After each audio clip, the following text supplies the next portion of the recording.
How you guys doing? This is George at Wicked Warnings, coming to you from inside the free candy van. No, I'm kidding. It's the actual Joliet Animal Control van, and that's our light bar right there where we ran our wiring. We ran it right across this bulkhead here because there will be cages installed in this van in the future. So we're bringing our wiring right down here. Now some of it went to the right along here above the airbag, out of the way and safe and secure down that A-pillar to the switches. And some of it pops right out there behind that gray panel and runs straight down here and over to the batteries underneath the driver's seat. Now there's our fuses. We left that accessible. And the reason I left this accessible and kind of long is because we're not sure what bulkhead is going into this van. It's going to go get outfitted with a bulkhead and some cages and heaters and all kinds of rear lighting and extra stuff that is specific to animals that we just don't do here. So we left this a little long so that way they can move it around and if they need to adjust it, whatever, to fit their bulkhead.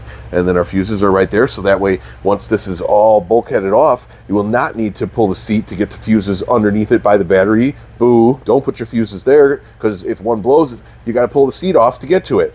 Actually, just put them somewhere easier. So that may or may not be the final place. We're putting them there now until we see how this full build out is on the van. We're going to spray foam the inside and do all kinds of cool stuff in here for the animals to keep them safe, secure, warm, and dry, and hopefully happier than out in the streets where they were picked up.